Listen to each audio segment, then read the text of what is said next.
Bonjour, je m'appelle Harry Samuel.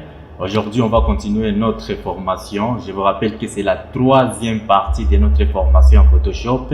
La fois passée, on parlait pour quelques fonctionnalités des outils en Photoshop.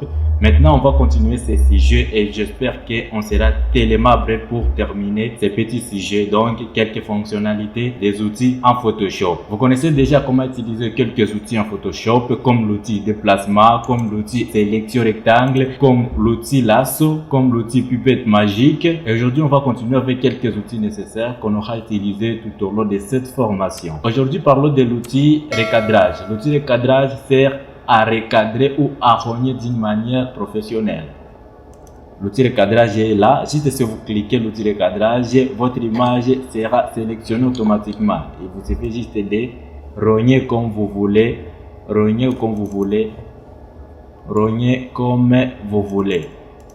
Mais je vous signale qu'avec cet outil, si une fois vous rognez une image, directement vous avez perdu votre format d'image. Si vous travaillez sur un format personnalisé, je vous rappelle que si vous rognez une image, directement ce format sera perturbé.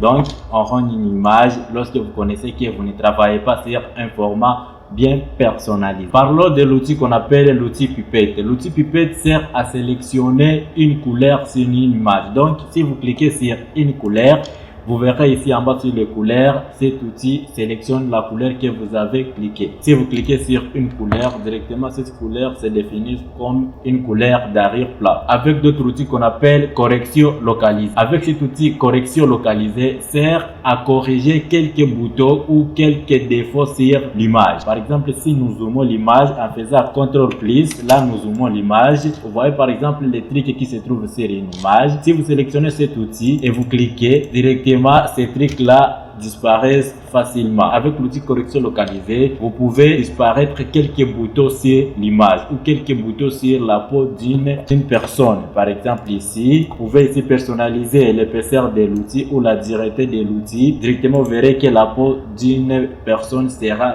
très cool par rapport à cet outil. Si je vais dézoomer mon image, je fais juste CTRL- pour dézoomer et CTRL+ pour zoomer. Parlons maintenant de l'outil pinceau. L'outil pinceau sert à brosser une couleur sur une image. L'outil pinceau a plusieurs fonctionnalités. On aura découvert quelques fonctionnalités des outils au fur et à mesure qu'on continue notre formation. Avec l'outil pinceau, si vous agrandissez l'épaisseur, vous voyez que ça peut colorer d'une manière que vous voulez. Si vous agrandissez l'épaisseur, ça colore d'une manière que vous voulez. Vous pouvez juste changer une couleur là-bas et la couleur que vous allez brosser sera sur ça dépend de votre idée créative. Alors avec cet outil, vous pouvez colorer une image. Avec cet outil, vous pouvez effacer quelque chose. Avec cet outil, vous pouvez ajouter une couleur sur votre image. Vous voyez que si l'outil est sélectionné et vous brossez sur une image, ça dessine cette couleur qui est définie comme la couleur d'arrière-plan d'image. Maintenant, on parle d'autres outils qu'on appelle tempo de duplication. Tempo de duplication sert à dupliquer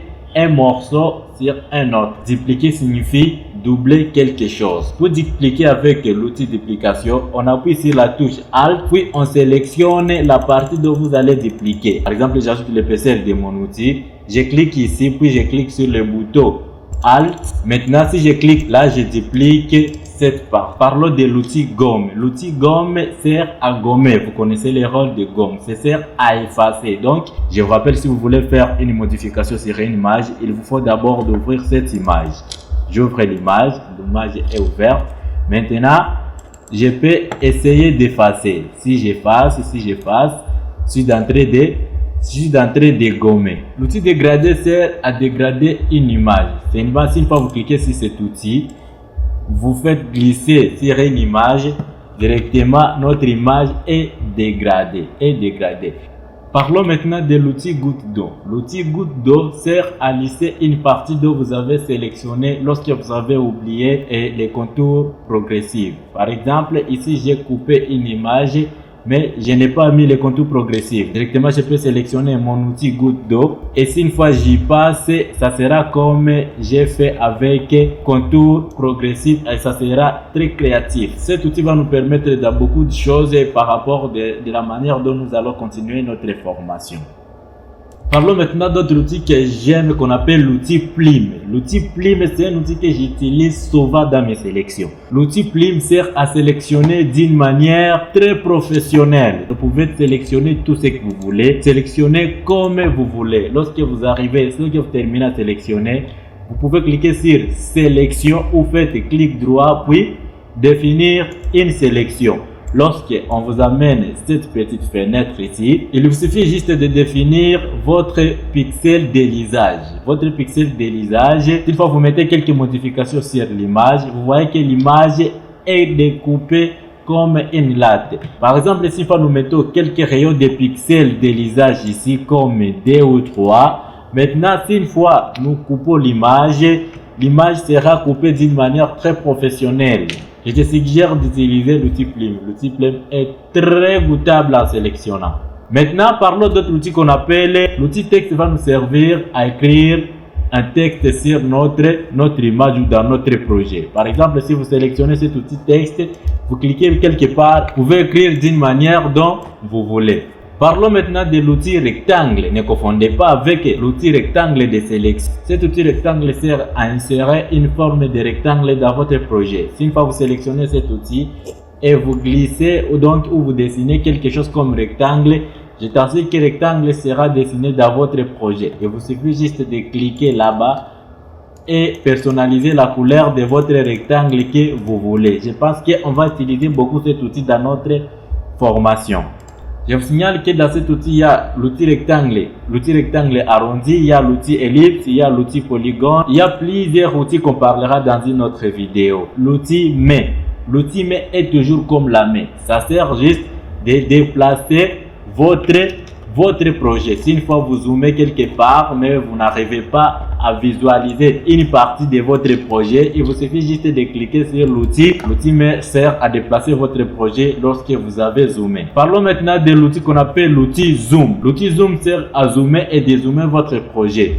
Lorsque vous cliquez sur moins, l'outil zoom sert à dézoomer votre projet. Lorsque vous cliquez sur plus, l'outil zoom va vous zoomer votre projet. Je signale qu'il y a une autre manière de zoomer ici en bas. Donc le zoom est sur 60%. Si vous mettez par exemple 50 et vous validez, ça va juste se zoomer automatiquement. Si vous mettez par exemple 10, vous validez, ça se dézoome automatiquement.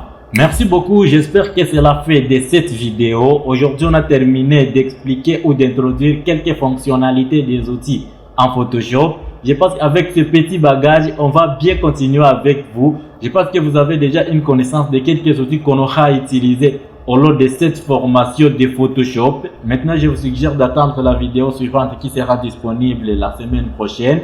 On va continuer notre formation, on va parler d'autres sujets. Je pense qu'avec ce sujet de quelques fonctionnalités des outils à Photoshop, aujourd'hui, on a clôturé avec succès. Si vous avez un problème, mettez ça dans les commentaires ou contactez-moi sur mon numéro WhatsApp là en bas. N'oublie pas d'aimer la vidéo, de partager la vidéo, de s'abonner sur la chaîne si tu n'as pas encore fait, ça sera très nécessaire. Et d'attendre la vidéo suivante dans la semaine à 8. Bye!